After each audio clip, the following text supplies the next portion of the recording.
सभी साथियों को मेरा नमस्कार। भोलेनाथ की कृपा आप सभी पर सदैव बनी रहे। साथियों, सोमवार का व्रत मनोकामनाओं को पूर्ण करने वाला व्रत माना जाता है तथा सोमवार के व्रत में यह कथा सुनना शुभ माना जाता है। तो साथियों, एक समय की बात है, एक गांव में एक साहूकार रहता था। वह भोलेनाथ का अनन्य भक्त था।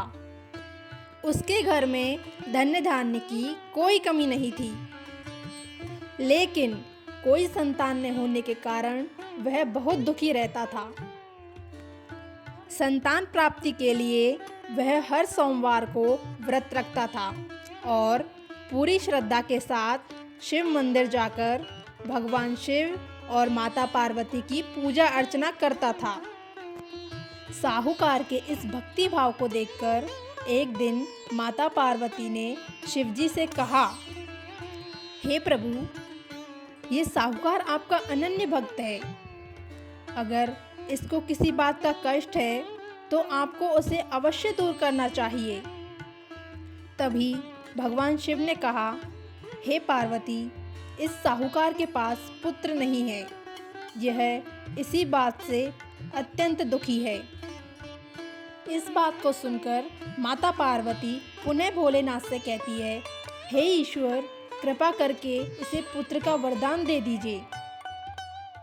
पार्वती जी के आग्रह पर भगवान शिव ने कहा, हे पार्वती, इस संसार में हर प्राणी को उसके कर्मों का फल मिलता है। जो जिसके भाग्य में लिखा होता है उसे वह भोगना ही पड़ता है।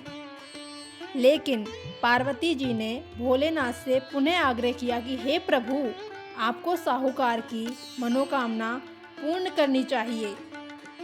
माता पार्वती के इतने आग्रह करने पर शिवजी ने साहूकार को पुत्र प्राप्ति का वरदान दिया, लेकिन उन्होंने साथ में यह भी कहा कि यह बालक सिर्फ 12 वर्ष तक ही जीवित रहेगा।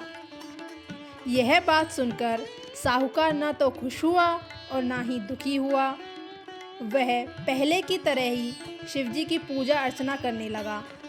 कुछ समय के पश्चात साहूकार की पत्नी ने एक पुत्र को जन्म दिया।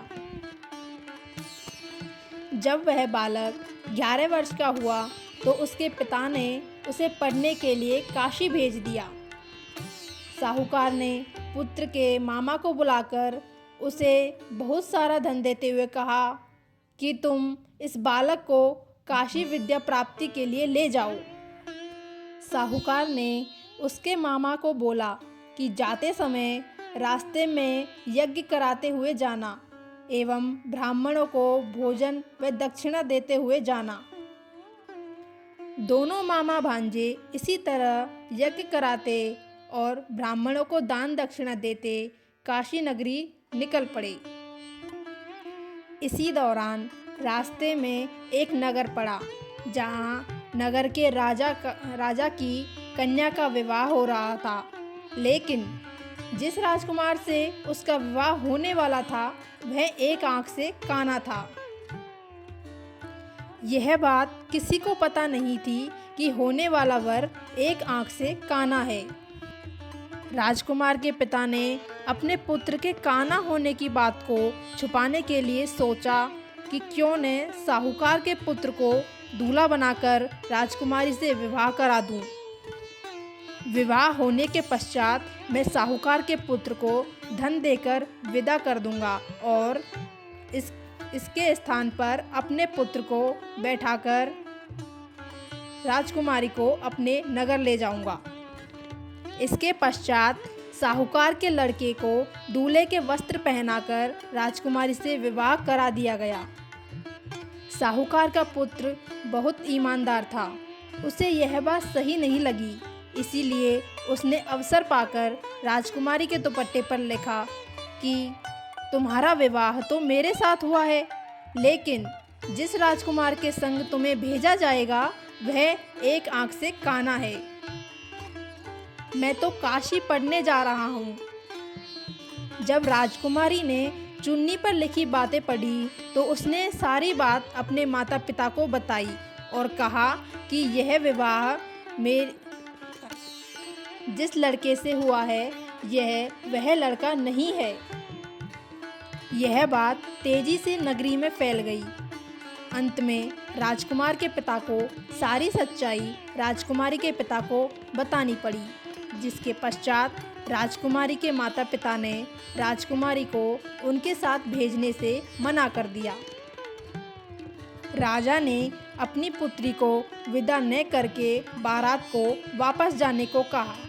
दूसरी ओर साहूकार का लड़का और उसका मामा काशी पहुंच गए और वहां जाकर उन्होंने यज्ञ करना प्रारंभ कर दिया। जिस दिन लड़का 12 वर्ष का हुआ उसी दिन एक यज्ञ करवाना था।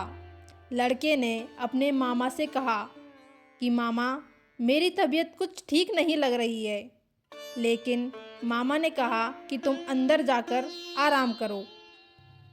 वह लड़का अंदर जाकर आराम करने लगा, लेकिन शिवजी के वरदानुसार कुछ ही समय में उस लड़के के प्राण निकल गए। जब मामा ने अंदर जाकर देखा तो उसने पाया कि उसके भांजे की मृत्यु हो चुकी है। वह बहुत परेशान हुआ, लेकिन तभी उसने सोचा कि अभी मैंने विलाप मचाया तो ब्राह्मण चले जाएंगे और यज्ञ का कार्य अधूरा रह जाएगा। जब यज्ञ संपन्न हुआ तो मामा ने विलाप करना शुरू किया। उसी समय भगवान शिव व माता पार्वती उधर से जा रहे थे, तो माता पार्वती ने शिव जी से पूछा, हे प्रभु, ये कौन रो रहा है? तभी उन्हें पता चलता है कि यह तो भोलेनाथ के आशीर्वाद से जन्मा हुआ साहूकार का पुत्र है।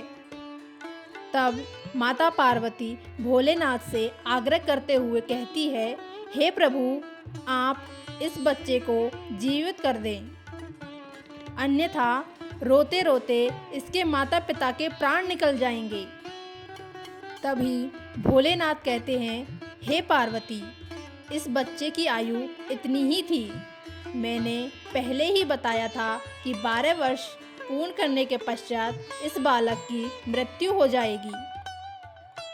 लेकिन माता पार्वती ने फिर से भोलेनाथ से आग्रह किया और माता पार्वती के बार बार आग्रह करने से भोलेनाथ ने उसे जीवित कर दिया। कुछ देर पश्चात लड़का ओम नमः शिवाय करते हुए उठा और दोनों मामा भांजे ने मिलकर भगवान शिव व माता पार्वती का धन्यवाद दिया और अपनी नगरी की ओर चल दिए।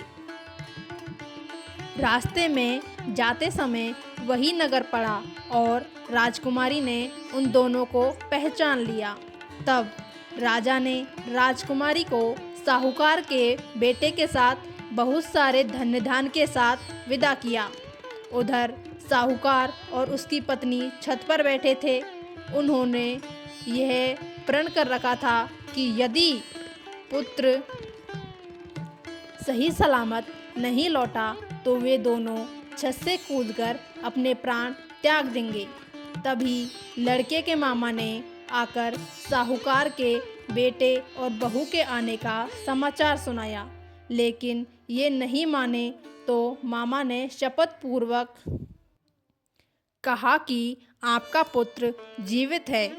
तब दोनों को विश्वास हो गया और दोनों ने अपने बेटे और बहू का स्वागत किया। उसी रात भगवान शिव ने साहूकार के स्वप्न में आकर कहा कि मैं तुम्हारे सोमवार के व्रत करने और व्रत कथा सुनने से प्रसन्न हुआ, इसीलिए मैंने तुम्हारे पुत्र को लंबी आयु का वरदान दिया है। इस प्रकार जो कोई सोमवार व्रत कथा सुनता है तो उसे सुनने से उसकी सभी मनोकामनाएं पूर्ण होती है और वह व्यक्ति भोलेनाथ की कृपा का पात्र होता है। तो सभी भक्तजन साथ में मिलकर बोले हर हर महादेव। और ऐसी ही कथा प्राप्त करने के लिए हमारे चैनल को सब्सक्राइब करें।